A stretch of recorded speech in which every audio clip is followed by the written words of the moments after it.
भक्तों, हिंदू धर्म में शादीशुदा महिलाओं के हाथ में चूड़ियां न हो तो इसे अधूरा श्रृंगार माना जाता है।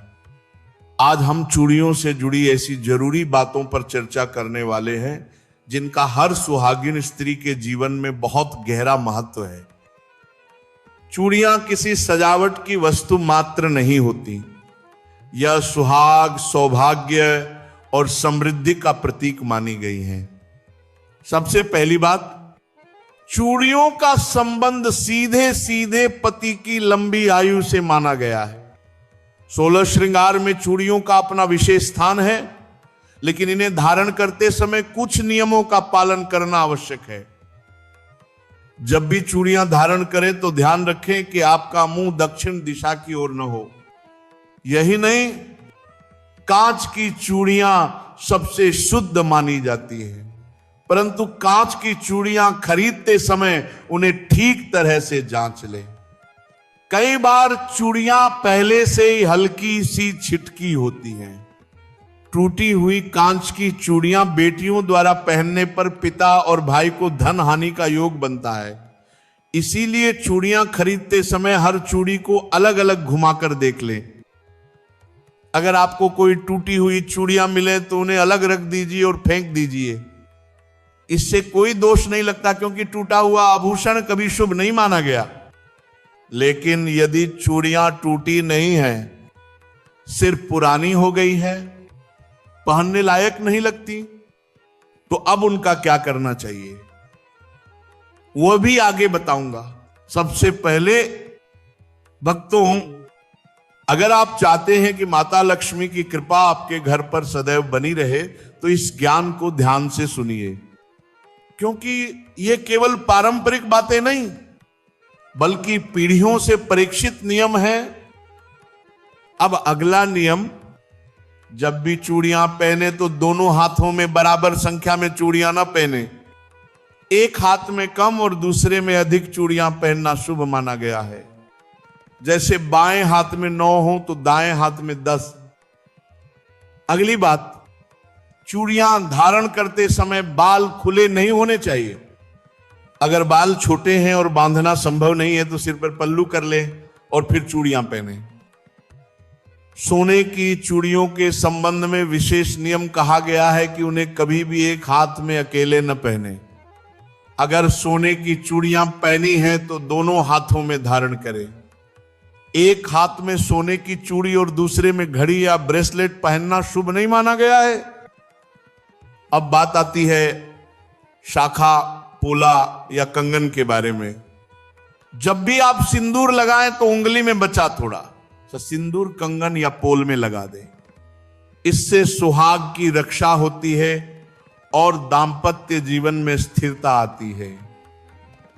अगर चूड़ियां पहनने से किसी को एलर्जी होती है या अधिक चूड़ियां धारण करना संभव नहीं है तो शाखा, पोला अवश्य धारण करें और चाहें तो सिर्फ 2 चूड़ियां पहन सकती हैं।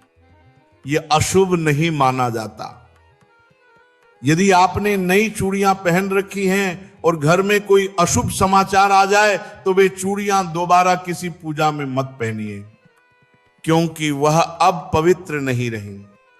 यदि चूड़ियां पहनकर आपने कभी मांसाहार या शराब का सेवन कर लिया हो तो अगली पूजा से पहले चूड़ियों को साफ करके धारण करें। लाख की चूड़ियां सबसे शुभ मानी गई हैं। इन्हें पहनकर पूजा करने से सौभाग्य बढ़ता है और पति पत्नी के बीच प्रेम और स्थिरता बनी रहती है। श्वेत और काली चूड़ियां सुहागिन महिलाओं को कभी नहीं पहननी चाहिए। लाल, पीली, हरी, गुलाबी चूड़ियां अत्यंत शुभ मानी गई हैं। ध्यान रहे, अपनी चूड़ियां किसी और को न दें और किसी और की चूड़ियां स्वयं न पहने। इससे घरेलू कलह और रिश्तों में दूरी आ सकती है। सूर्यास्त के समय अर्थात प्रदोष काल में चूड़ियां न पहने। सुहागिन स्त्री का हाथ कभी भी एक पल के लिए भी सूना नहीं रहना चाहिए। इसलिए जब चूड़ियां बदलें तो एक दुपट्टा हाथ में लपेट लें। इससे हाथ सूना नहीं माना जाता। नई चूड़ियां मंगलवार के दिन न खरीदें। शुक्रवार का दिन अत्यंत शुभ माना जाता है। अब बात आती है पुरानी चूड़ियों को कहां रखना चाहिए। कई महिलाएं पुरानी चूड़ियां कचरे में फेंक देती हैं। ये अत्यंत अशुभ माना गया है। पुरानी चूड़ियों को एक डिब्बे में इकट्ठा कर ले और जब भी किसी पवित्र नदी, तीर्थ स्थल या जलधारा के पास जाएं तो इन्हें वहां विसर्जित कर दे। ऐसा करने से सुहाग की रक्षा होती है और देवी माता की कृपा बनी रहती है। अगर ये चूड़ियां आपने पीरियड्स के दौरान पहनी थी तो पीरियड्स खत्म होने के बाद स्नान करके शुद्ध होकर उन चूड़ियों को अलग रख दें और नई चूड़ियां पहने। अब बात आती है उन 5 चीजों की जिन्हें सुहागिन स्त्री को किसी से साझा नहीं करना चाहिए। मांग का सिंदूर, बिंदी, काजल, चूड़ियां और पायल, इन 5 चीजों का आदान प्रदान रिश्ता कमजोर करता है। अब भक्तों 16 श्रृंगार का महत्व समझते हैं। सिंदूर केवल सजावट नहीं, पति की लंबी उम्र का सबसे बड़ा प्रतीक। इसे सुबह स्नान करके दाहिने हाथ से लगाएं और रात को सोने से पहले हटाएं। बिंदी आज्ञा चक्र को सक्रिय करती है।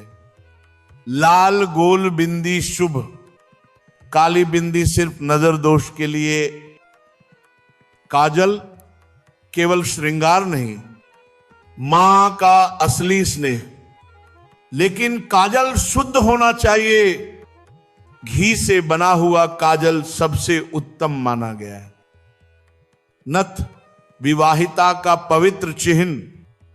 टूटी नथ पहनना भारी अपशकुन। किसी और की नथ नहीं पहननी चाहिए। मेहंदी जितनी गहरी उतना सौभाग्य। अधूरी या फीकी मेहंदी को अच्छा संकेत नहीं माना जाता। मंगलसूत्र केवल गले की चैन नहीं, पति की रक्षा का प्रतीक। टूटा हुआ मंगलसूत्र कभी न पहने। चूड़ियां उनकी खनक घर में सकारात्मक ऊर्जा भर देती है। टूटी या धुंधली चूड़ियों से वास्तु दोष लगता है। बिछिया और पायल हमेशा चांदी की पहने। सोने की पायल या सोने की बिछिया अत्यंत अशुभ मानी गई है। मांग टीका सिर के ब्रह्म स्थान पर लगता है। टूटा हुआ मांग टीका न पहने। अंगूठियां और बाजूबंद, लोहे की अंगूठी विवाहिता के लिए अशुभ मानी गई है। भक्तों, जब ये 16 श्रृंगार शुद्ध मन से धारण किए जाते हैं तो घर में माता लक्ष्मी का वास होता है। पति का जीवन लंबा होता है और दांपत्य में प्रेम और शांति बनी रहती है। दोस्तों, ये सारी बातें किसी डर के लिए नहीं बल्कि आपकी भलाई के लिए कही जाती हैं। आप अपनी आस्था और श्रद्धा के अनुसार इन्हें अपना सकते हैं।